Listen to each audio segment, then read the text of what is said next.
अब हम लोग स्टार्ट करेंगे चैप्टर 3। क्या है नाम? Pair of linear equations in two variables. देखो, पेयर का मतलब होता है दो, ठीक है, यानी दो इक्वेशन रहेंगी। लीनियर का मतलब होता है जिसमें पावर जो वेरिएबल की है वो 1 हो। इक्वेशंस का मतलब इक्वल वाला साइन होगा। इन टू वेरिएबल्स यानी दो वेरिएबल होगा, एक्स वाई होगा, एस टी हो सकता है, यू वी हो सकता है। कुल मिला के दो इक्वेशन होंगी, दो वेरिएबल होंगे और उनकी पावर 1 होगी। अब एक चीज समझो, अगर वेरिएबल दो हैं, अगर वेरिएबल दो हैं, या थोड़ा पहले आते हैं, अगर मान लो वेरिएबल एक है, तो अगर एक वेरिएबल है तो एक इक्वेशन हो सॉल्व कर लेंगे। जैसे ये एक वेरिएबल है, एक इक्वेशन है, तो सॉल्व कर लेंगे तो एक्स की वैल्यू आ जाएगी 3/2। ठीक है, एक वेरिएबल है तो एक इक्वेशन से हम सॉल्व कर सकते हैं। अगर दो वेरिएबल है तो दो इक्वेशन होनी चाहिए तब सॉल्व कर पाएंगे, और अगर तीन वेरिएबल हैं तो तीन इक्वेशन होगी तभी सॉल्व कर पाएंगे। यानी अगर मान लो वेरिएबल हैं तीन, ठीक है, और इक्वेशन है दो, तो इनका सॉल्यूशन पॉसिबल नहीं है। सॉल्यूशन का मतलब होता है तीनों वेरिएबल की वैल्यूज। अब यहाँ पे जो हमारे सिलेबस में है वो 3 एक्सरसाइज हैं। तो पहला होता है हमारा ग्राफिकल रिप्रेजेंटेशन, यानी ग्राफ बना के हम सॉल्व करेंगे। हालांकि ये बहुत ही रेयर है, जो कभी कभी ही आता है। सेकेंड एक्सरसाइज जो हमारी है वो है सब्सटीट्यूशन मेथड। सब्सटीट्यूशन मेथड में मतलब एक इक्वेशन से एक वेरिएबल की वैल्यू निकाल के दूसरे में रख देते हैं, वो भी हम करेंगे। तीसरी एक्सरसाइज जो है वो है इलिमिनेशन मेथड। तो ये 3 मेथड हैं हमारे इसमें, ठीक है। तो सबसे पहले हमारा चूंकि ग्राफिकल मेथड है पहली एक्सरसाइज में, तो हम लोग ग्राफिकली ही समझ लेते हैं। मान लो हमें दो इक्वेशन दे रखी हैं, एक है हमारी x + 3y = 6, दूसरी है 2x - 3y = 12। यहाँ पर तो हमने इक्वेशन लिख ली, लेकिन कभी कभी लैंग्वेज में क्वेश्चन होगा और हमें इक्वेशन खुद लिखनी पड़ेंगी, ठीक है। तो यहाँ पे हमने दो इक्वेशन लिख ली। अब हमें क्या करना है, इनका ग्राफ ड्रॉ करना है। तो हम पहले क्या करेंगे, यहाँ से एक वेरिएबल की वैल्यू निकाल लेंगे। अगर y की वैल्यू हम यहाँ से निकालें तो x इधर चला जाएगा, यानी ये आएगा 6 - x/3, ठीक है। इस तरह से आ गया। अब यहाँ पे इसकी अगर हम y की वैल्यू निकालें तो यहाँ से क्या मिलेगी, 12 - 2x/3, इस तरह से। और माइनस के मिलेगी तो इसको हम लोग ऐसे लिख लेते हैं, 2x - 12/3, इस तरह से, ठीक है। अब यहाँ पे हमें y की वैल्यू मिल गई। अब हम लोग दो इस तरह की टेबल बना लेंगे, ठीक है। एक में तो हमारी ये वाली रहेगी और y की वैल्यू हमारी रहेगी, y की वैल्यू हमारी ये वाली रहेगी। अगर एक चीज़ देखो, सबसे पहली चीज़ तो हम ये ध्यान रखेंगे कि हमें x जो है वो अपनी तरफ से पुट करना है, और जो मन में आए वो पुट कर सकते हो। ज़्यादा बड़ी वैल्यू नहीं पुट करेंगे, छोटी छोटी पुट करेंगे, लेकिन ऐसी वैल्यू पुट करेंगे कि हमें y भी जो है वो इंटीजर ही मिले, ठीक है। क्योंकि जैसे मान लो x = अगर हमने 1 पुट कर दिया तो 6 में से 1 गया 5, 5/3, ये हमारा एक फ्रैक्शन बन जाएगा। और फ्रैक्शन हमारा ग्राफ पे ड्रॉ करना थोड़ा सा मुश्किल हो जाता है ना। तो यहाँ पे हम लोग पहले x को पुट करेंगे 0। जब x को 0 पुट करेंगे तो हमें y क्या मिल जाएगा, यहाँ पे देखो 6/3 यानी 2 मिल जाएगा, ठीक है।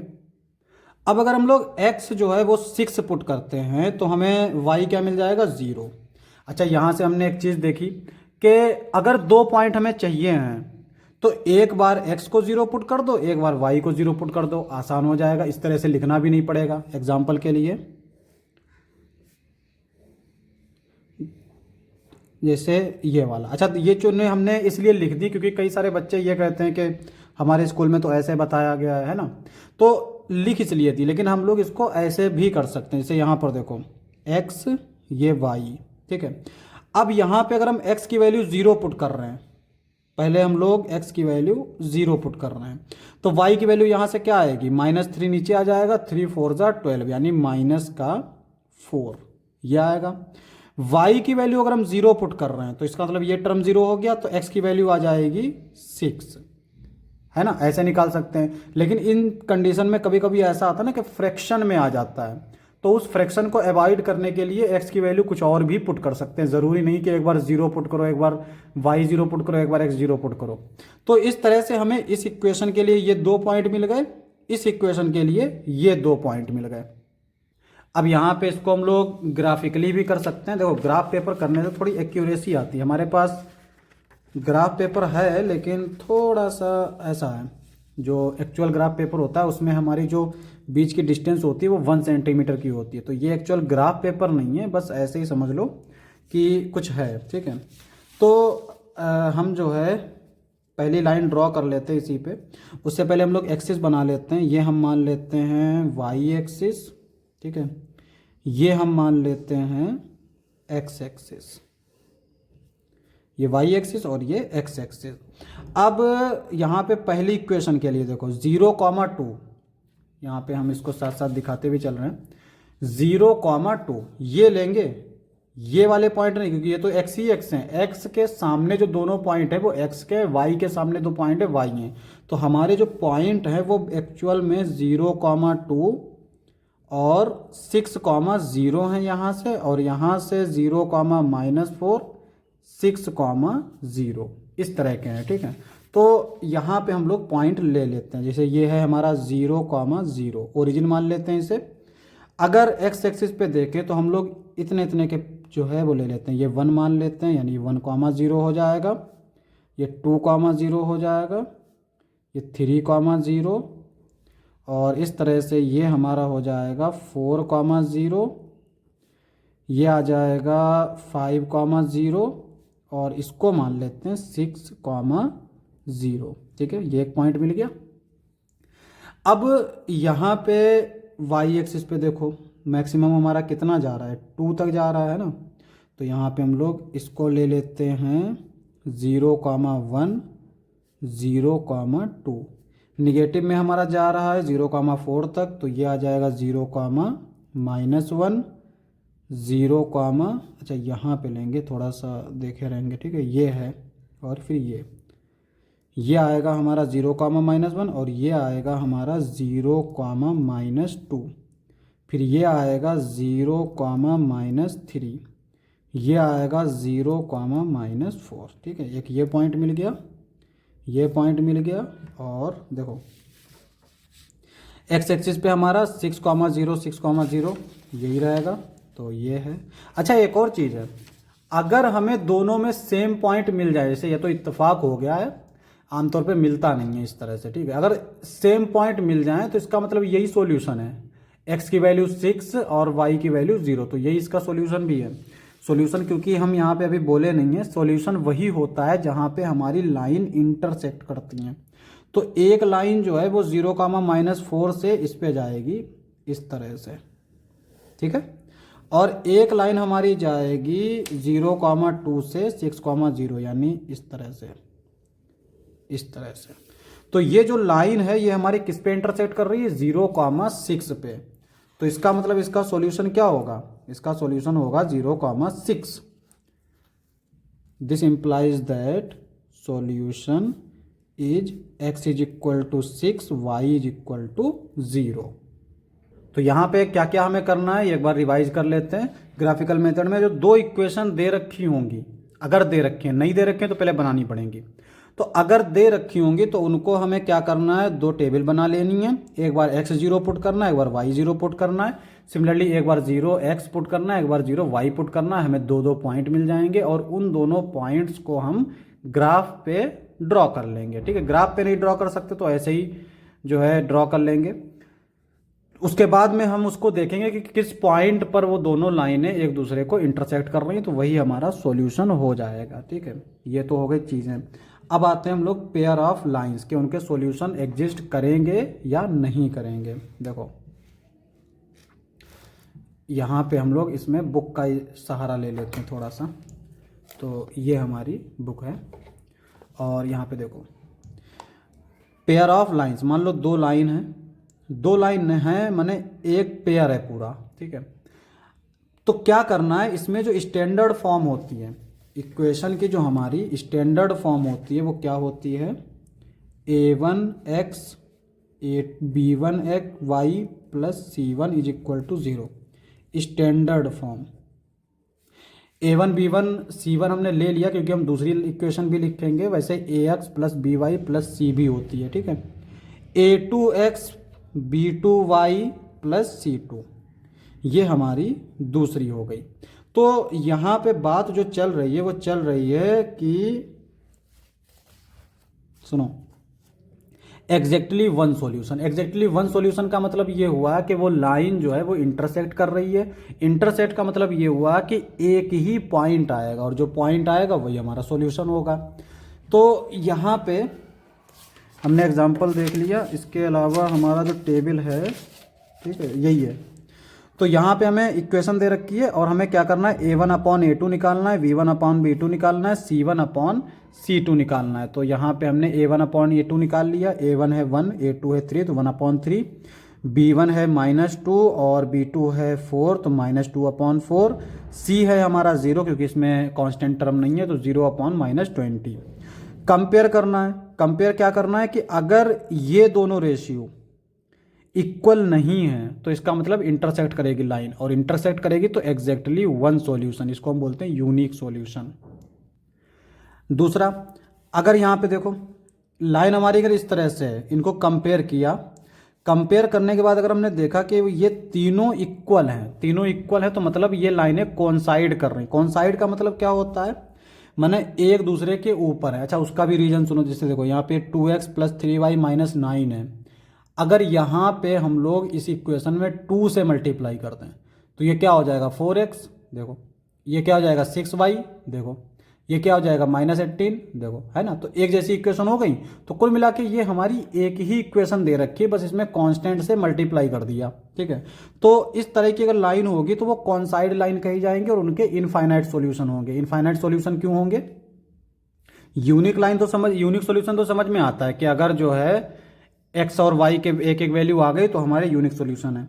इनफाइनाइट सॉल्यूशन का मतलब क्या है, देखो समझो, मान लो ये हमारी एक इक्वेशन है x plus 3y is equal to 6। दूसरी इक्वेशन हमने ले ली, इसको हम क्या करते हैं 2 से मल्टीप्लाई कर लेते हैं, 6y इज इक्वल टू 12, ये दूसरी इक्वेशन है। तो कुल मिला के ये थी तो एक ही इक्वेशन। तो अगर ये इक्वेशन इस तरह की है, ठीक है, तो इसको हम लोग ऐसे लिख सकते हैं। इसका मतलब हम इसको लिख सकते हैं y is equal to 6 minus x upon 3, इस तरह से लिख सकते हैं। तो इनफाइनाइट सॉल्यूशन कैसे, इनफाइनाइट सॉल्यूशन का मतलब क्या होता है, देखो ये x है, ये y है। अगर x हमने 0 रखा तो y क्या आएगा 2। अगर x हमने 1 रखा तो 6 में से 1 गया 5, तो ये आएगा 5 अपॉन 3। अगर x हमने 2 रखा तो 6 में से 2 गया 4, 4 अपॉन 3। अगर 3 रखा तो 6 में से 3 गया 3, 3 में से 3 अपॉन 3 मतलब 1। तो इस तरह से नंबर चलते चले जाएंगे तो y की वैल्यू भी चलती चली जाएगी। तो x और y ये हमारे इस तरह से चलते चले जाएंगे, तो ये इनफाइनाइट सॉल्यूशन हो जाएंगे, समझे। तो इस तरह से हमारे ये इनफाइनाइट सॉल्यूशन होते हैं। अगर ये कॉन्साइड यानी तीनों अगर इसके जो रेशियो हैं वो अगर इक्वल हो गए तो लाइन कॉन्साइड कर जाएगी और इनफाइनाइट सॉल्यूशन होंगे। अब देखो नेक्स्ट, ये इस तरह की जो है हमारी इक्वेशन है। तो यहाँ पे कह रहा है कि अगर a1 अपॉन a2 इक्वल है b1 अपॉन b2 के, यानी कॉफिशियंट्स का जो रेशियो है वो इक्वल है पर c1 अपॉन c2 के इक्वल नहीं है। तो इसका मतलब वो लाइन क्या है, पैरेलल। अगर पैरेलल होंगी तो नो सॉल्यूशन, जाहिर है। पैरेलल लाइन होगी जैसे रेल की पटरी हैं, तो ये दोनों लाइन पैरेलल हैं, कभी एक दूसरे को इंटरसेक्ट नहीं करेंगी। इंटरसेक्ट करेगी तभी यूनिक सॉल्यूशन मिलेगा, तो इसका मतलब नो सॉल्यूशन। याद करने का तरीका क्या है, ऐसे याद कर लो कि अगर एक्स कॉफिशिएंट और वाई के कॉफिशिएंट अगर इक्वल नहीं आ रहे हैं उनका रेशियो तो इंटरसेक्टिंग है। अगर वो इक्वल आ गए तो दो कंडीशन हो सकती हैं, वो है एक कॉन्साइड वाली और एक पैरेलल वाली। अगर तीनों इक्वल हो गए तो कॉन्साइड कर गई, अगर तीनों इक्वल नहीं हुए तो पैरेलल हो गई, ठीक है। तो यही दो चीज़ें हैं हमारी पहली एक्सरसाइज में, एक्सरसाइज 3.1 में। तो हम लोग अब एक्सरसाइज स्टार्ट करते हैं। अब हम करेंगे एक्सरसाइज 3.1। क्वेश्चन नंबर 1 क्या कहता है, form the pair of linear equation in the following problems and find their solution graphically. तो इसमें दो पार्ट हैं, एक हमारा ये इस तरह का पार्ट है और दूसरा हमारा ये पार्ट है, दोनों पार्ट करेंगे हम लोग।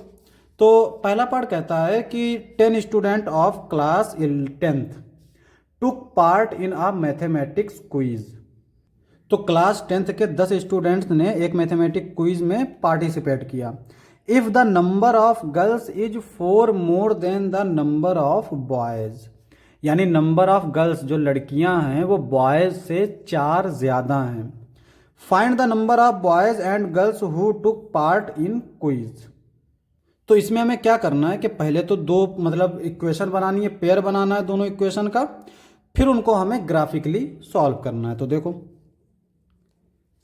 सबसे पहले हम क्या करेंगे, लेट नंबर ऑफ गर्ल्स हम लोग x मान लेते हैं, लड़कियां कितनी हैं, x लड़कियां हैं, और नंबर ऑफ बॉयज मान लेते हैं, बॉयज कितने मान लेते हैं, y। ठीक है, अब पार्टिसिपेट कितने कर रहे हैं, total 10। This implies that according to question लड़के और लड़कियां जो हैं टोटल कितने पार्टिसिपेट कर रही हैं, 10। आगे कहता है the number of girls is more than 4 more than boys. अच्छा सुनो, पहले तो हम क्या करते हैं कि यहाँ पे एक तरफ x लिख लेते हैं, एक तरफ y लिख लेते हैं, और दोनों के बीच में इक्वल वाला साइन लगा देते हैं। अब तुम्हें लैंग्वेज से समझना पड़ेगा कि ये कह क्या रहा है। यहाँ पे कह रहा है number of girls is 4 more than the number of boys, यानी जितने लड़के हैं उनसे 4 ज्यादा हैं लड़कियां। तो ज्यादा कौन है, लड़कियां, और लड़कियों को हमने क्या माना, x, यानी ये जो है ये अमाउंट लार्जर है और ये स्मॉलर है। हम ये बताना चाह रहे हैं कि ये 4 जुड़ेगा किधर, क्योंकि बच्चे ज़्यादातर गड़बड़ ये करते हैं कि इधर इधर जिधर भी मन करता है उधर जोड़ देते हैं। ठीक है, तो समझो लार्जर है ये, स्मॉलर है ये। इसका मतलब ये हुआ कि अगर हमको इक्वल बनाना है, बीच में इक्वल वाला साइन लगा, इक्वल का मतलब ये हुआ कि ये इसके इक्वल हो जाए। तो इक्वल करने के लिए स्मॉल में कुछ ना कुछ जोड़ेंगे ना, तभी तो इक्वल होगा, है ना। इधर वाले में हम जोड़ेंगे तब जाके ये इक्वल होगा। तो हम लोग इधर 4 जोड़ेंगे, अब जाके ये इक्वल हो जाएगा। तो हमारी 2 इक्वेशन मिल गई, एक ये है, दूसरी ये है। तो पहली इक्वेशन के लिए देखो बॉक्स बना लेते हैं इस तरह से। ठीक है, 2 पॉइंट मिल गए तो हम लाइन ड्रॉ कर सकते हैं। एक लाइन ड्रॉ करने के लिए मिनिमम 2 ही पॉइंट चाहिए होते हैं। तो यहाँ पे पहली वाली के लिए, इसके लिए फॉर इक्वेशन 1 x ये y, x अगर हम 0 पुट करेंगे तो y 10 आ जाएगा, y 0 पुट करेंगे तो x 10 आ जाएगा। इसके लिए 2 के लिए देखो for equation 2 x y, x अगर हम लोग 0 पुट करेंगे तो y आ जाएगा -4, यहाँ से देख सकते हो। y अगर हम 0 पुट करेंगे तो x आ जाएगा 4। तो इस लाइन के लिए हमें कौन कौन से पॉइंट मिल गए, 0, 10। अच्छा 0, 10 ये वाला है, ये वाला नहीं है, ये पूरा x है, ये y है। तो ये वाला 0, 10 और यहाँ से 10, 0। यहाँ से हमें मिल गया 0, -4 और यहाँ से मिल गया 4, 0। ठीक है, अब इसको हमें क्या करना है, ग्राफ पे ड्रॉ करना है। तो देखो हमने जो है ये ग्राफ पेपर ले लिया, हालांकि ये ग्राफ पेपर नहीं है लेकिन काम चल सकता है। ठीक है, तो क्या करना है हमें, पहले नंबर लाइन वो मतलब एक्सिस बना लेनी है, x एक्सिस y एक्सिस जो भी हैं। तो यहाँ पे हम लोग इस तरह से छोटी सी बना लेते हैं। देखो इसके अकॉर्डिंग बनाएंगे। इसमें y कहाँ तक मैक्सिमम जा रहा है, 10 तक, और x भी कहाँ तक जा रहा है, 10 तक। और यहाँ पे y जो है वो -4 तक जा रहा है नीचे, और ऊपर तो हमारा इसमें है ही नहीं, नीचे जा रहा है 4 तक। यानी कुल मिला के y एक्सिस जो है वो हमारी -4 से 10 जाएगी, x एक्सिस 10। तो पॉजिटिव पॉजिटिव तरफ देखेंगे। तो यहाँ पे हम लोग क्या करते हैं, नंबरिंग कर लेते हैं, ऊपर से करते हैं, थोड़ा सा ग्राफ जगह बच जाएगी। तो यहाँ से कर लेते हैं, इसको हम लोग मान लेते हैं 10, ये हो जाएगा 9, 8, और इस तरह से ये 7, 6, 5 4 3 2 1 और ये आएगा 0। ठीक है, ऐसे लिख लेंगे डायरेक्ट। 1 2 3 4 तो ये आ जाएगा हमारा 0 कामा -4। यहाँ से एक्स एक्सिस ड्रॉ कर लेंगे और एक्स एक्सिस पे मैक्सिमम कहाँ तक जा रहा है, देखो 4,0 और 10,0। तो यहाँ पे देख लो 1 2 3 4 तो ये आ गया 4,0 ये वाला पॉइंट। 5 6 7 8 9 10 तो ये आ गया हमारा 10,0। ठीक है, ये सारे पॉइंट मिल गए।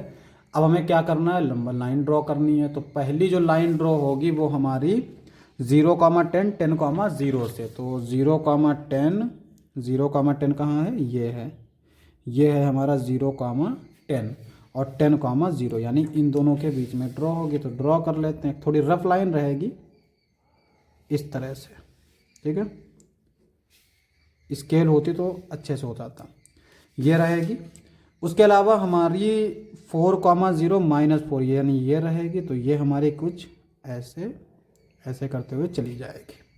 तो यहाँ पे हमें देखने में यही लग रहा है ये वाला पॉइंट है, पता नहीं ये वाला आएगा भी या नहीं। हालांकि अगर ग्राफ पेपर होता तो एग्जैक्ट आता, यहाँ भी एग्जैक्ट सकता है, लेकिन चूंकि हमने स्केल भी इस्तेमाल नहीं की तो इसलिए थोड़ा सा डर लगता है। तो 5 6 7 तो ये आ गया यहाँ पे 7। इस पे कितना आएगा 1 2 3 तो 7,3। ठीक है, 7,3। अब हम लोग चेक कर लेते हैं हमारा जो सॉल्यूशन आया है वो 7,3 ही है या नहीं। तो 7,3 solution is x is equal to 7 y is equal to 3। तो 7,3 हमारे अकॉर्डिंग आया। अब इसको वेरीफाई करना है। वेरीफाई करने के लिए क्या करेंगे, इन दोनों की वैल्यू दोनों इक्वेशन में पुट करके चेक कर लेंगे। तो देखो अगर x की वैल्यू हम लोग यहाँ पुट कर रहे हैं 7 और y की 3 पुट कर रहे हैं तो 7 + 3 क्या मिल रहा है 10। तो यानी पहले को सॉल्यूशन है।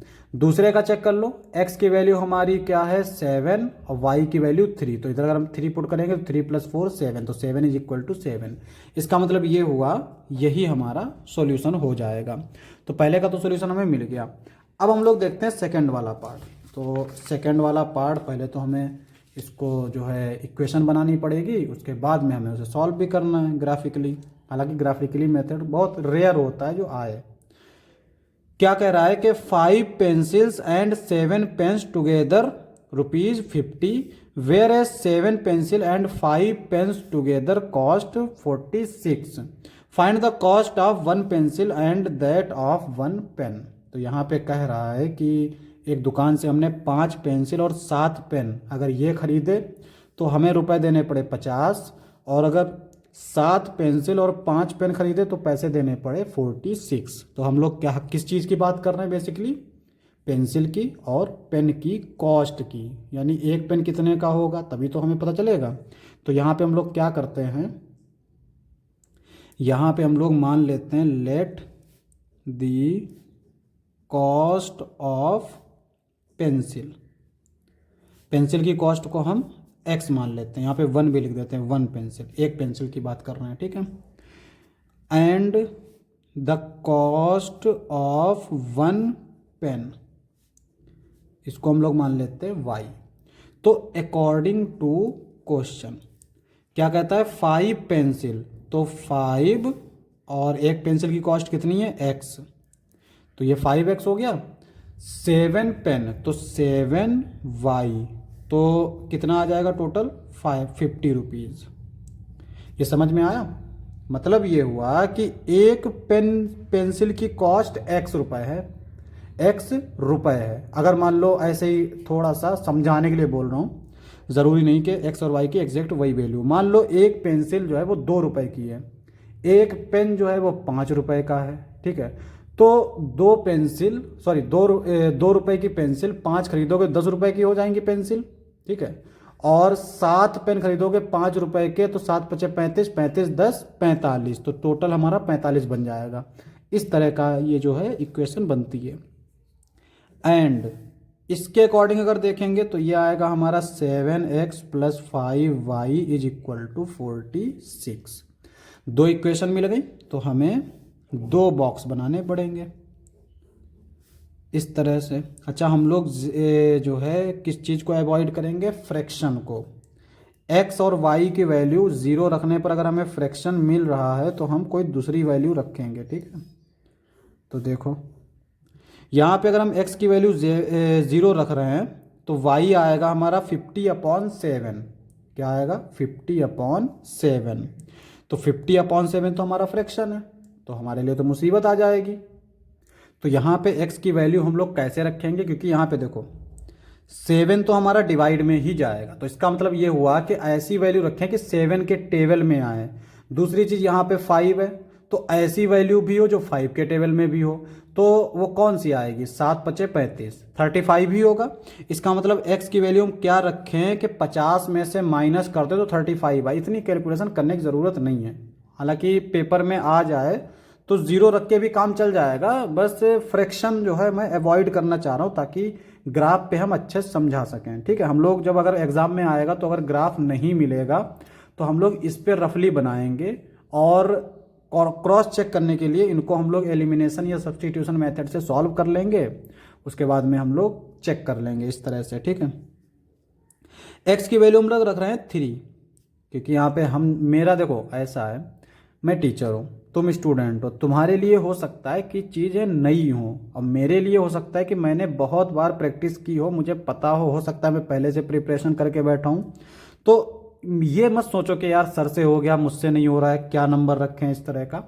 इससे क्या होगा कि तुम थोड़ा सा जो है डीमोटिवेट हो जाओगे। तो कुल मिला के ये है कि मुझे ये पता है 3 रखने पर हमारे लिए आसानी हो जाएगी।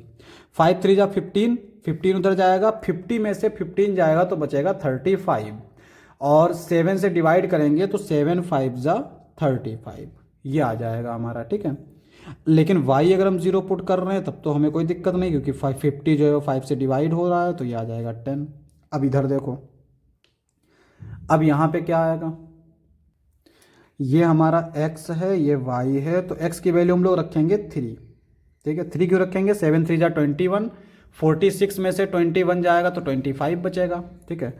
और 5×5 = 25, तो ये आएगा 35, सेम सेम आ गया ना। अभी देखो y की वैल्यू हम लोग क्या रखेंगे, यहाँ पे देखो y की वैल्यू हम लोग कैसे रखेंगे, x की वैल्यू हम लोग रखेंगे -2, ठीक है। तो -2 रखेंगे तो 7×2 = 14, माइनस का 14 होगा, इधर जाएगा तो प्लस का 14, और 46 में अगर हम 14 ऐड करेंगे तो 50 + 10 यानी 60, और 60 को 5 से डिवाइड करेंगे क्या आएगा, 5×1 = 5, 12×5 = 60, यानी 12 आएगा, ठीक है। तो ये हमने ऐसे रख लिया, लेकिन हम लोग बेसिकली x को 0 पुट करेंगे, y की वैल्यू निकाल लेंगे, y को 0 पुट करेंगे, x की वैल्यू निकाल लेंगे, जैसे हमने पिछले वाला क्वेश्चन किया था, ठीक है। तो वो चीज़ हमारे लिए हमेशा कारगर रहेगी और हमेशा आसान भी रहेगी। अब इसको हमें क्या करना है, ग्राफ पे ड्रॉ करना है। चलो देखो ग्राफ पे ड्रॉ कर लेते हैं। देखो अब यहाँ पे हमारे जो पॉइंट्स हैं, देखो एक तो मिलेगा यहाँ से 3,5, 10,0, यहाँ से मिलेगा 3,5 और -2,12। वाई एक्सिस पे हमारा 12 जाएगा मैक्सिमम, ठीक है। सारे पॉजिटिव हैं तो इसका मतलब वाई को हमें निगेटिव लेने की ज़रूरत नहीं पड़ेगी। ये देख लो, ये वाई वाले हैं ना। और एक्स एक्सिस पे हमारा मैक्सिमम पॉजिटिव तरफ जाएगा 10 और निगेटिव जाएगा -2, तो 10 और 12 रहेगा, तो यानी हमारा थोड़ा सा बड़ा ग्राफ रहेगा। तो 10 और 12 रहेगा, तो यहाँ से हम लोग स्टार्ट करते हैं। ये हम लोग मान लेते हैं 10,0, ठीक है।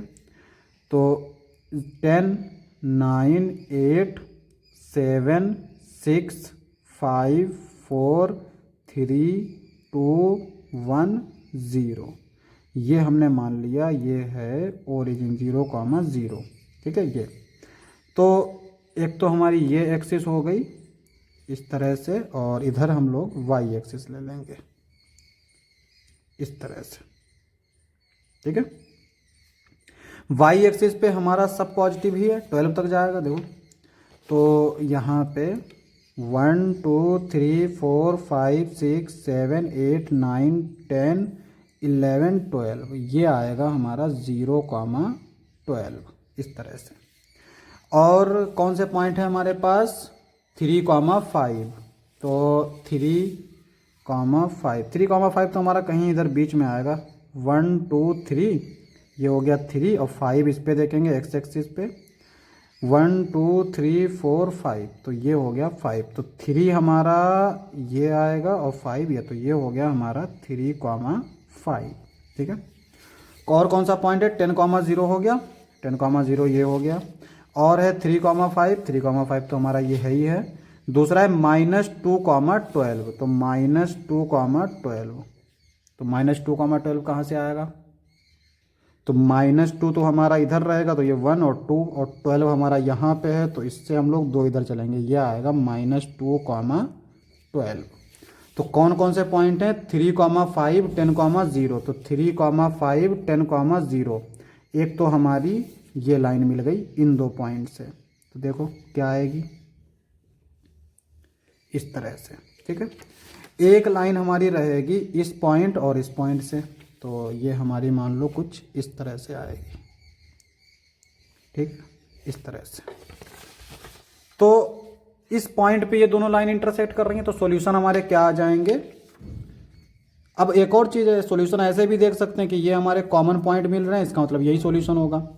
तो solution is x is equal to 3, y is equal to 5। Solution का मतलब होता है x और y की वैल्यू।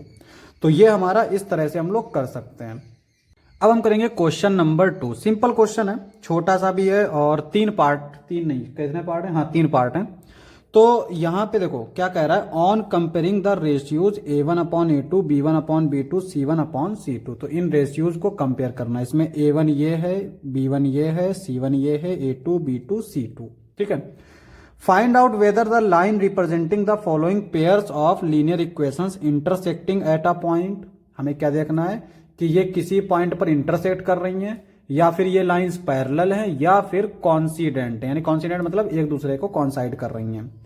तो सुनो, अगर ये तीनों रेशियो इक्वल आ गए तो इसका मतलब कॉन्साइड। कॉन्साइड का मतलब, अच्छा इक्वल ऐसे याद रख सकते हैं कि तीनों रेशियो इक्वल हैं। कॉन्साइड का मतलब भी होता है कि दोनों लाइन इक्वल हैं। कॉन्साइड का मतलब क्या होता है, दोनों लाइन इक्वल हैं, क्योंकि एक दूसरे के ऊपर चढ़ गई, इसका मतलब इक्वल हो गए। कॉन्साइड का मतलब जैसे एक लाइन ये है, दूसरी लाइन भी इसी के ऊपर है, तो इसका मतलब कॉन्साइड कर रही है। अब हम लोग चेक करेंगे इन दो को। ठीक है, अगर ये दोनों इक्वल हैं, देखो अगर तीनों इक्वल है, कॉन्साइड का तो पता चल गया। अगर ये दोनों इक्वल है, अब फिर हमारे लिए बाकी जो 2 चीजें बचती हैं उनके लिए सिर्फ 2 ही चीजें हमें चेक करनी है। अगर ये दोनों इक्वल हैं तो हमारी पैरेलल है, अगर ये दोनों इक्वल नहीं है तो इंटरसेक्ट कर रही है। समझ गए, 2 इंटरसेक्ट और पैरेलल के लिए ये दोनों के ऊपर कंडीशन है। कॉन्साइड के लिए याद रखो, चढ़ गई एक दूसरे पर, इसका मतलब सब कुछ इक्वल होना चाहिए, एक जैसी लाइन होगी। कॉन्साइड का मतलब क्या होगी, एक जैसी लाइन। एक जैसी लाइन का मतलब एक दूसरे के ऊपर चढ़ गए, एक दूसरे के ऊपर चढ़ गए तो सब कुछ इक्वल होना चाहिए भाई, लाइन एक ही है तो ये सब कुछ इक्वल होगा ना।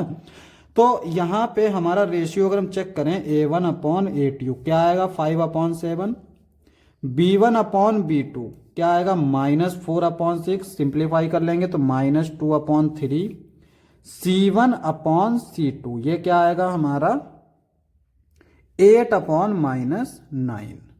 ठीक है, अब यहां पे हम चेक कर सकते हैं कि ये दोनों इक्वल नहीं है। तीनों की तो बात तब करेंगे, पहले ये दोनों तो चेक कर लें। तो ये दोनों अगर इक्वल नहीं है, इसका मतलब इंटरसेक्टिंग। तो ये हम कहेंगे lines are intersect at a point since A1/A2 is not equal to B1/B2। इसलिए हमारी ये जो है इंटरसेक्ट नहीं करेगी। ठीक है, ये हमारा पहला पार्ट हो गया। अब देखो सेकंड पार्ट। तो सेकंड पार्ट हमारा किस तरह से दे रखा है, ये देखो। ठीक है, सबसे पहला काम रहता है रेशियो निकालना, A1/A2। A1/A2 क्या आएगा, 9/18। डिवाइड कर लो, 3 से जाएगा ना, 3 3 जा 9, 3 6 जा 18, फिर 3 से डिवाइड कर लो, 3 1 जा 3, 3 2 जा 6। वैसे तो हमारा 9 2 जा 18 था, हम खाली इतना आगे पहुंच गए। B1/B2 क्या आएगा, 3/6, 3 1 जा 3, 3 2 जा 6, 1/2। C1/C2 12/24, 12 1 ज़ा 12, 12 2 ज़ा 24, तो 1/2 आ गया। ठीक है, इसका मतलब क्या हुआ कि ये लाइन हमारी कौन साइड कर गई। देखो, since A1/A2 is equal to B1/B2 is equal to C1/C2, तो ये तीनों चीजें इक्वल है, मतलब एक दूसरे के ऊपर लाइन चढ़ गई, क्योंकि इसका मतलब होता है कि लाइन वो दरअसल एक ही है। अच्छा देख लो कैसे है, इसको अगर 2 से डिवाइड करोगे तो ये 18, ये आ जाएगा 6, ये आ जाएगा 24, एक जैसी हो गई। तो इस तरह की जब कंडीशन आती है तो हम लोग बोलते हैं लाइंस आर कॉन्साइड, एक दूसरे को कॉन्साइड कर गई, यानी एक दूसरे पे चढ़ गई। थर्ड पार्ट देखो, थर्ड पार्ट हमारा क्या है, A1/A2, 6/2 मतलब 3, B1/B2 -3/-1 which is equal to 3, C1/C2 10/9। ठीक है, कुछ कॉमन नहीं है, 10/9 ही रहेगा। अब यहां पे हमने बोला था कि अगर तीनों इक्वल है तब तो कॉन्साइड करी गई। अगर सिर्फ इन दो की कंडीशन आती है, ये तीसरे के इक्वल तो है नहीं, बस ये दोनों इक्वल हैं, तो जब दोनों इक्वल होंगे तो पैरेलल, अगर इक्वल नहीं होंगे तो इंटरसेक्ट, बस। ठीक है, तो A1/A2 B1/B2 are equal since A1/A2 is equal to B1/B2 not equal to C1/C2. This implies that lines are parallel. ठीक है, तो इसका मतलब क्या हुआ, लाइंस जो है वो पैरेलल हैं।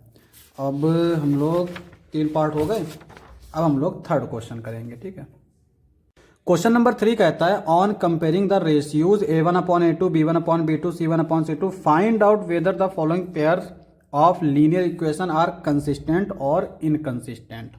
अच्छा, ये दो नए टर्म आ गए, कंसिस्टेंट और इनकंसिस्टेंट। इसके हमारे 5 पार्ट हैं। क्वेश्चन नंबर जो सेकंड था उसमें हमने क्या करा था, linear equation, intersecting point, parallel line, ये चीजें थी। ठीक है, मतलब लीनियर इक्वेशन नहीं, इंटरसेक्टिंग पॉइंट और पैरेलल लाइंस और कॉन्साइड।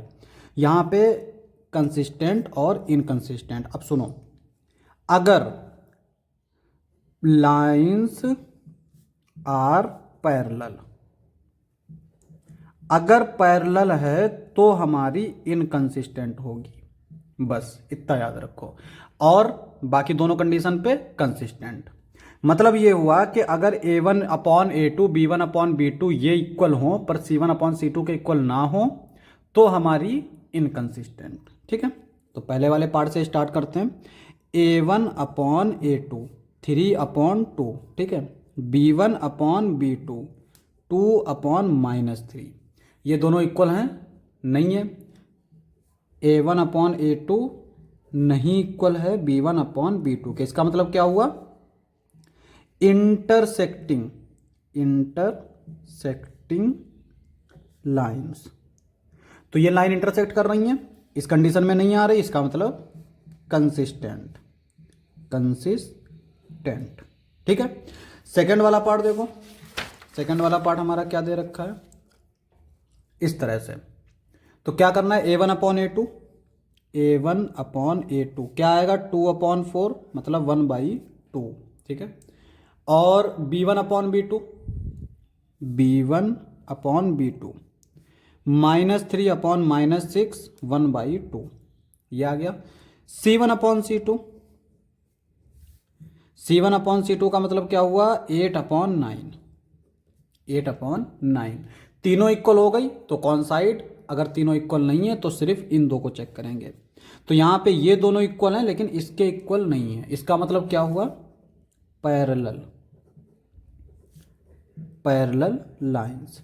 अगर पैरेलल लाइंस हैं तो इनकंसिस्टेंट होगी। सिर्फ एक ही कंडीशन है, पैरेलल लाइन पर इनकंसिस्टेंट है, बाकी हमारी कंसिस्टेंट है। तीसरा पार्ट देखो, क्या निकालना है हमें, A1/A2 B1/B2 C1/C2। तो A1/A2, A1 है हमारा 3/2, A2 है 9, 3 1 जा 3, 3 3 जा 9, 3 2 जा 6, इस तरह से लिख लेते हैं। अच्छा अगर ऐसा नहीं समझ में आया है तो आसान कर लेते हैं। 3/2 लिखा था और नीचे 9 लिखा था, तो जो नीचे होता है वो नीचे ही आ जाता है, यानी 9 × 2 हो जाएगा। आप समझ आएगा। 3 1 जा 3, 3 3 जा 9, ठीक है। B1/B2, B1 क्या है 5/3 और B2 है -10, तो ये आ जाएगा 5/-10 × 3, 5 1 जा 5, 5 2 जा 10, -1/3। तो यहाँ पे हम देख सकते हैं माइनस आ गया, तो ये दोनों इक्वल नहीं है। This implies that A1/A2 is not equal to B1/B2। This implies that intersecting lines, this implies that consistent. तो ये हमारी लाइंस क्या होंगी, कंसिस्टेंट होंगी।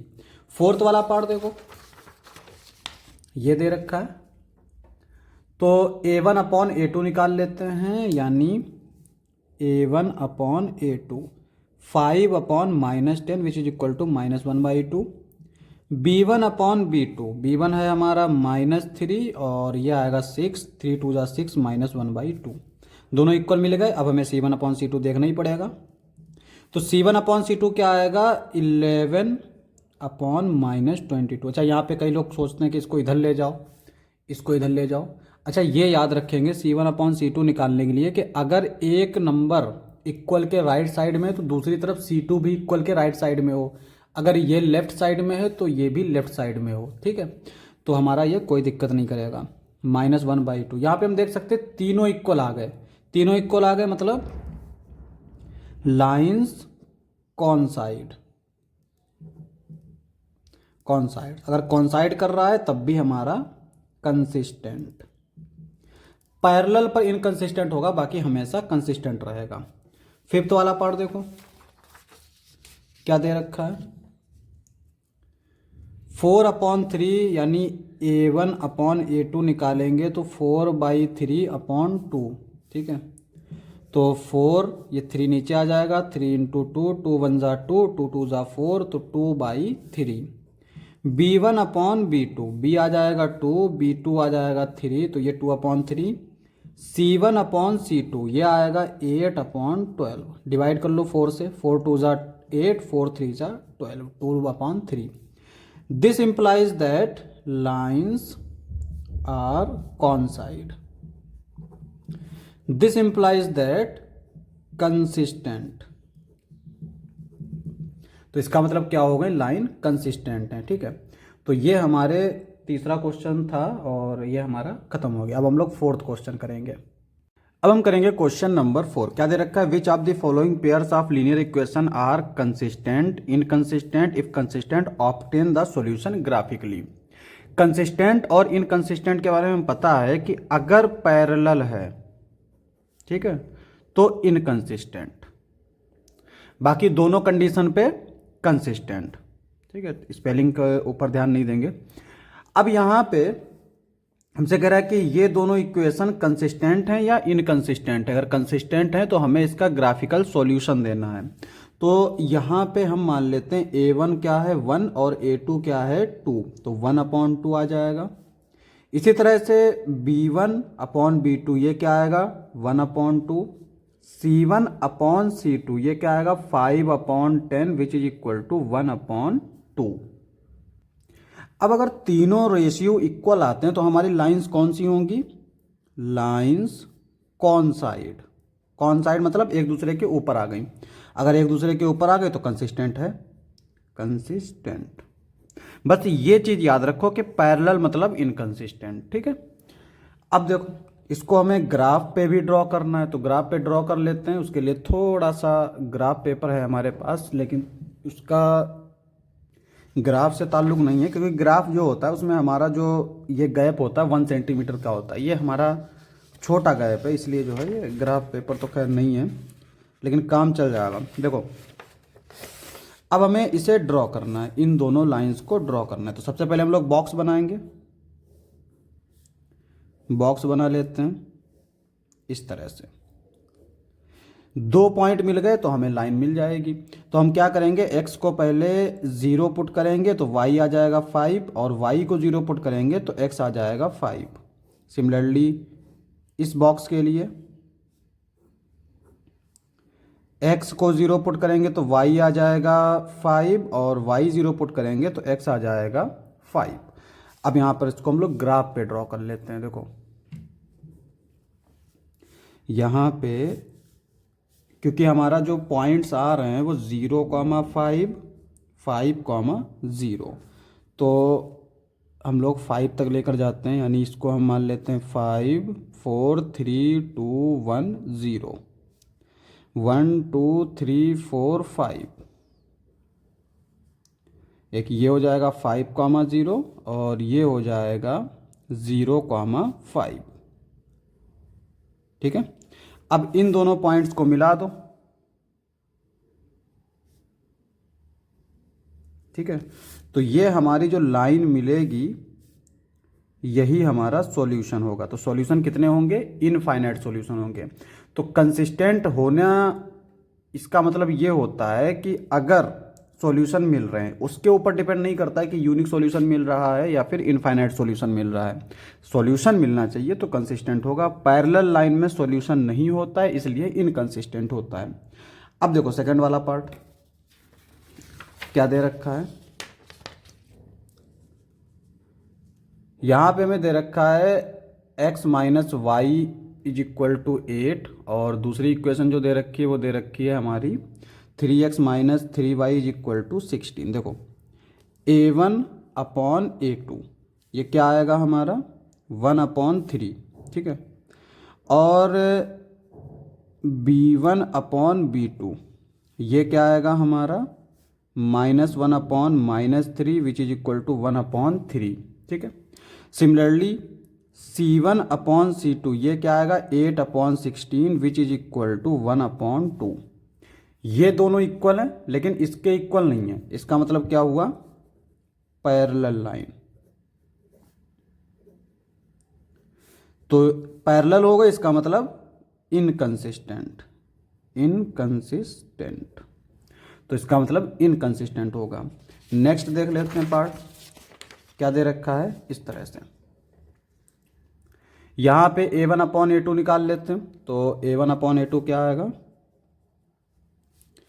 2/4, b1/b2 क्या आएगा 1/-2, और यह आएगा 1/2।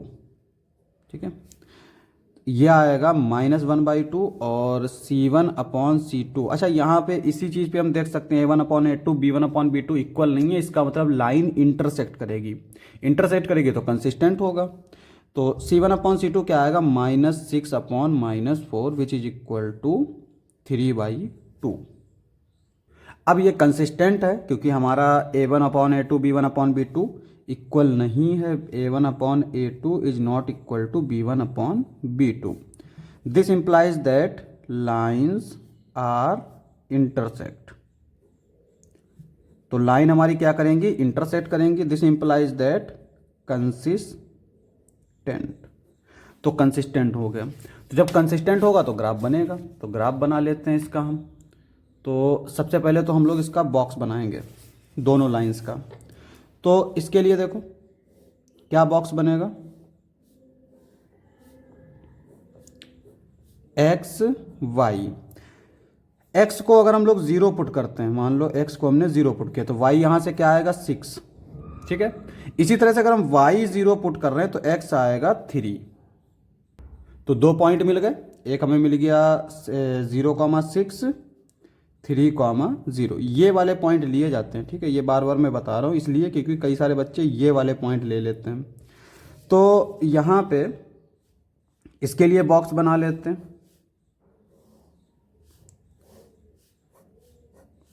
एक्स वाई, एक्स अगर हम 0 पुट कर रहे हैं तो वाई हमारा आएगा -2।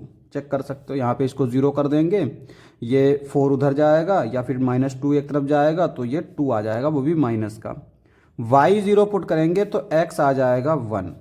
इस तरह से ये हमारे पॉइंट मिल गए। तो यहाँ से हमें मिल गया 0, -2, 1, 0।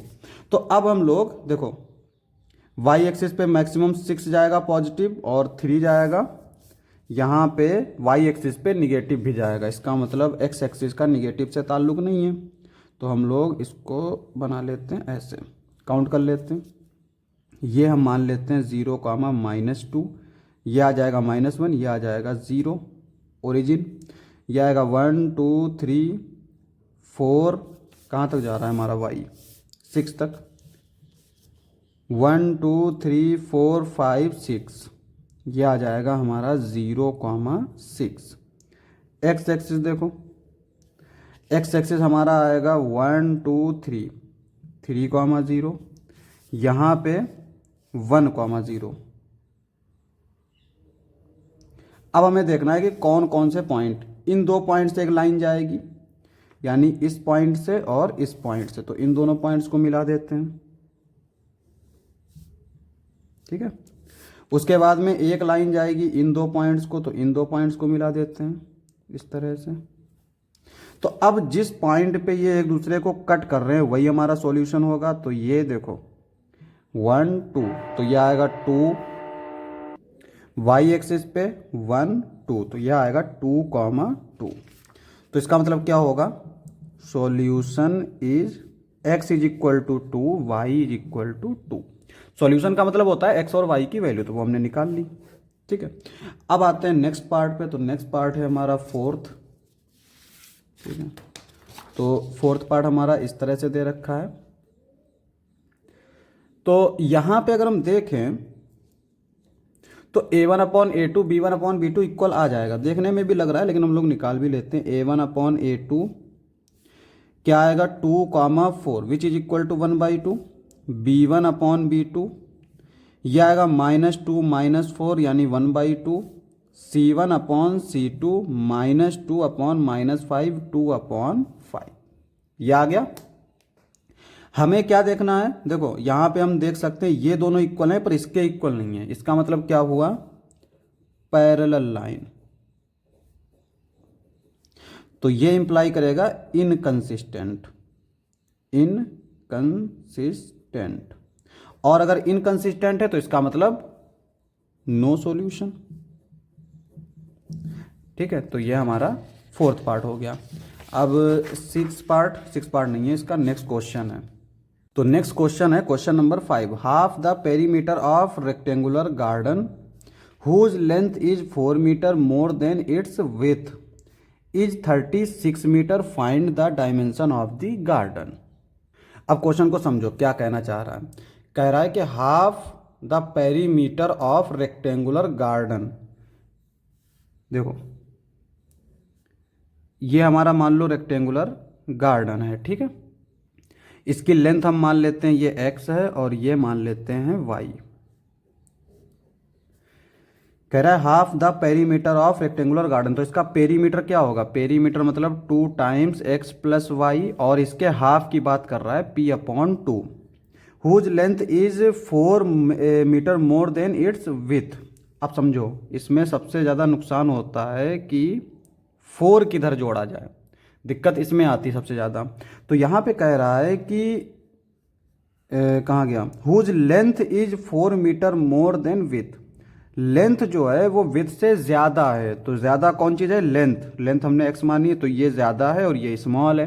तो जब इक्वल करना है तो किस में जोड़ा जाएगा, स्मॉल चीज़ में जोड़ेंगे तब ना इक्वल आएगा। तो स्मॉल में हम लोग 4 ऐड कर देंगे।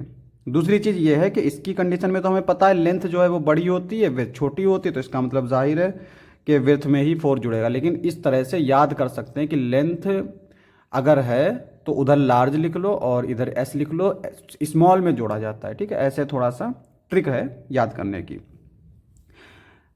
इज 36 मीटर, यानी पेरीमीटर का जो हाफ है वो दे रखा है 36 मीटर।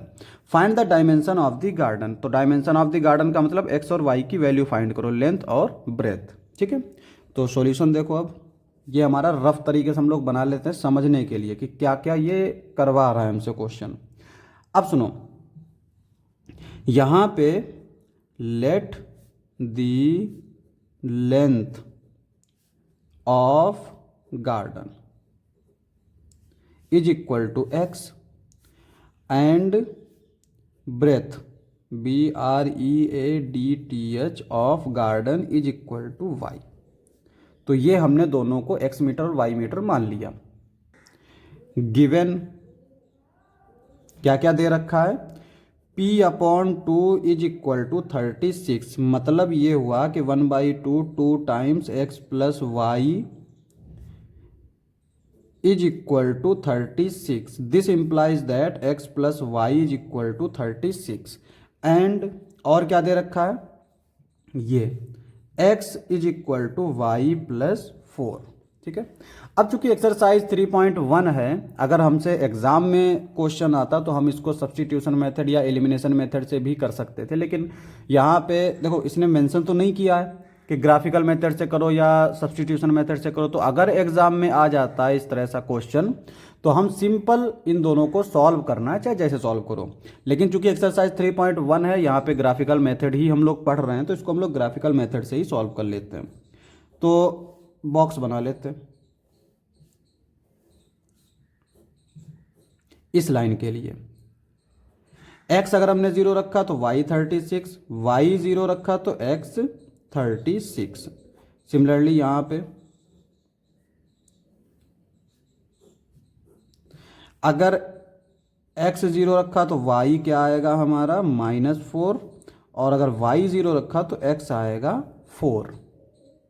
तो इस लाइन के लिए जो हमें पॉइंट मिल गए हैं वो मिले हैं 0,36, 36,0, और इसके लिए क्या मिले हैं 0,-4, 4,0। तो ग्राफ पेपर पे ड्रॉ कर लेते हैं। तो यहाँ पे हमारे पास एक ये ग्राफ पेपर है। देखो अब यहाँ पे ये 36 तक जा रहा है। अब 36 अगर हम इसमें करेंगे तो बहुत लंबा पड़ जाएगा, तो हम लोग क्या करते हैं 4 का एक स्केल ले लेते हैं। 1 स्केल इज इक्वल टू 4। तो जब 4 का स्केल ले लेंगे तो मतलब क्या होगा, अगर हम इसको ओरिजिन मान लेते हैं, ठीक है, 4 का इसलिए ले क्योंकि यहाँ पे ये 4 है, तो इसलिए जो है थोड़ा आसान हो जाएगा। तो यहाँ पे ये हम मान लेते हैं एक्स एक्सिस है और ये मान लेते हैं वाई एक्सिस। ठीक है। तो ये आएगा हमारा -4,0, हालांकि इसकी ज़रूरत नहीं है। ये आएगा हमारा 0,-4 और ये आएगा हमारा 4,0। तो एक लाइन तो हमें दे रखी है जो इन दो पॉइंट से जा रही है ऐसे। ठीक है। अब दूसरी लाइन देखो 36, यहाँ पे 4 में हिंदी मीडियम से तो हिंदी में टेबल पढ़ लेते हैं। ठीक है। 4 एकम 4, 4 दूनी 8, 4 तीन 12, 4 चौको 16, 4 पंचे 20, 4 छंग 24, 4 सत्ते 28, 4 आठे 32, 4 नाम 36। तो 4 9 जा 36। तो यहाँ पे ये आएगा 36,0। इधर हम लोग देख लेते हैं 36, 1 2 3 4 5 6 7 8 9, यहाँ पे आएगा 36। ठीक है।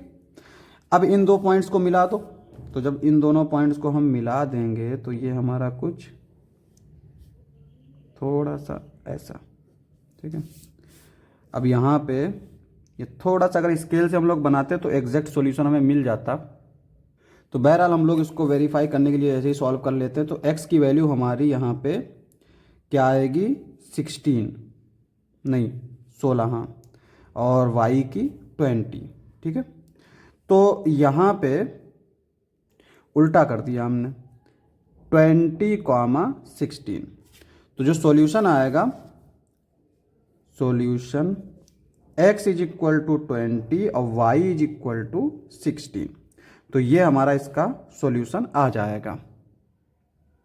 अब हम करेंगे क्वेश्चन नंबर 6। क्या दे रखा है, given the linear equation 2x + 3y - 8 is equal to 0, right an other linear equation in 2 variables such that the geometrical representation of pair so formed is intersecting line.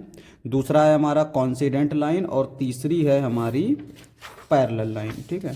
तो ये तीनों चीज़ें हमें इसमें चेक करनी है। तो सबसे पहले तो हमें रूल पता होना चाहिए। तो हम मान लेते हैं let the equation is ax + by + c is equal to 0। तो रूल क्या है कि अगर a1/a2 इक्वल नहीं है B1/B2 के, तो हम लोग बोलते हैं इंटरसेक्टिंग लाइन, इंटरसेक्टिंग लाइन। ठीक है। अगर A1/A2 इक्वल है B1/B2 के, लेकिन इक्वल नहीं है C1/C2 के, तो इसको बोलते हैं हम लोग पैरेलल लाइन। A1/A2 इक्वल है B1/B2 के, इक्वल है C1/C2 के, तो इसको बोलते हैं कॉन्सिडेंट या कॉन्साइड लाइन। तो मतलब क्या हुआ कि अगर ये रेशियो इक्वल नहीं है तो इंटरसेक्टिंग लाइन, और अगर ये इक्वल है और नीचे वाला मतलब सी के इक्वल नहीं है तो हमारी पैरेलल लाइन, उसके अलावा कॉन्सिडेंट लाइन। तो इक्वेशन लिखनी है सिंपल, तो यहाँ पे हम देख सकते हैं, देखो 2 मतलब ये है कि इसका रेशियो इक्वल नहीं आना चाहिए, तो रिक्वायर्ड लाइन लिखने का तरीका देखो, यहाँ पे हमने लिखा, यहाँ पे 2 दे रखा था तो हमने यहाँ पे सिर्फ x लिखा, तो अब आ गया 2/1, तो B/B2 जो है वो 2/1 नहीं होना चाहिए। तो मतलब ये हुआ कि हम नीचे क्या रख सकते हैं, y ही रख सकते हैं, क्योंकि ये 3 है, माइनस कुछ भी रख लो = 0। तो यहाँ पे हम देख सकते हैं 2/1 इज नॉट इक्वल टू 3/1। तो इसका मतलब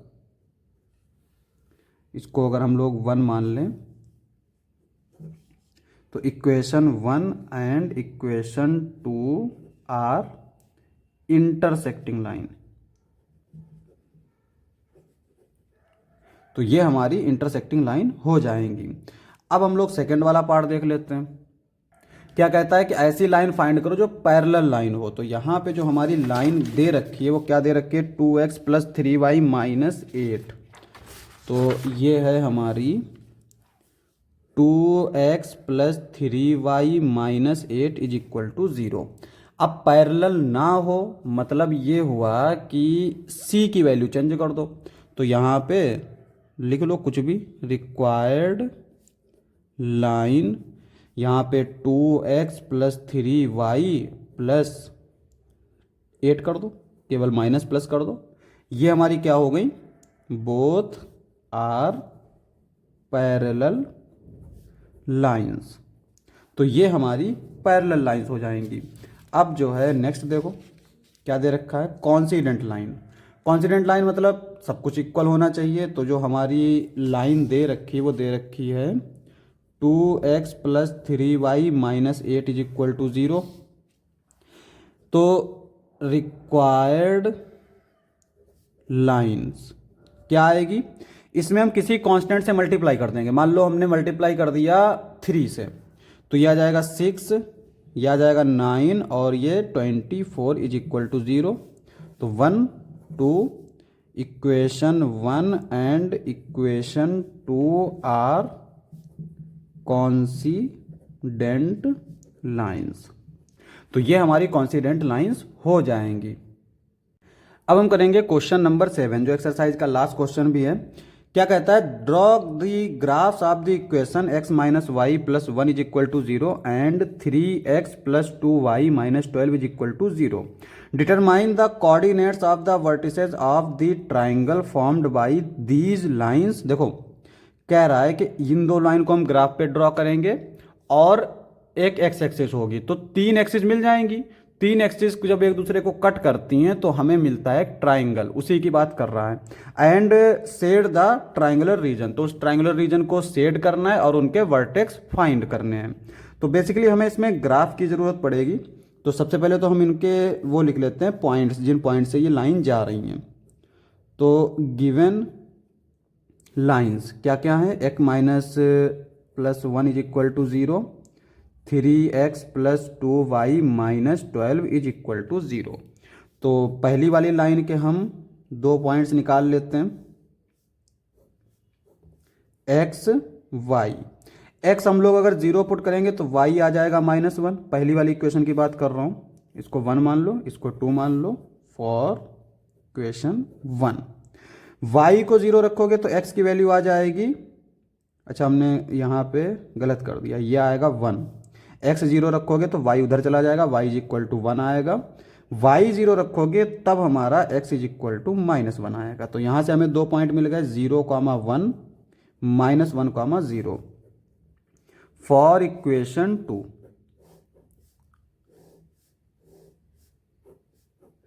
एक्स वाई, एक्स को अगर हम 0 रखेंगे तो वाई की वैल्यू क्या आएगी 6, और वाई 0 रखेंगे तो एक्स की वैल्यू आएगी 4।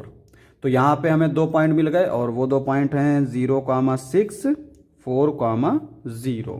ठीक है, अब इसको हम लोग ग्राफ पे ड्रॉ कर लेते हैं। तो हमने एक ग्राफ पेपर ले लिया, ग्राफ पेपर नहीं है बेसिकली, है कुछ ग्राफ में जो है, ये याद रखना, ग्राफ में जो गैप होता है, स्केल होता है, वो 1 सेंटीमीटर का होता है। तो यहाँ पे हमारा देखो, ये 0,1, 1,0 और इधर 6, 4, यानी मैक्सिमम एक्स एक्सिस नहीं, वाई एक्सिस 6 पे जा रहा है और एक्स एक्सिस 4 पे। तो हम लोग वाई एक्सिस 6 पे जा रहा है, मान लो यहाँ तक जाएगा, तो ये आएगा 0,6, 5, 4, 3, 2, 1, 0। ठीक है,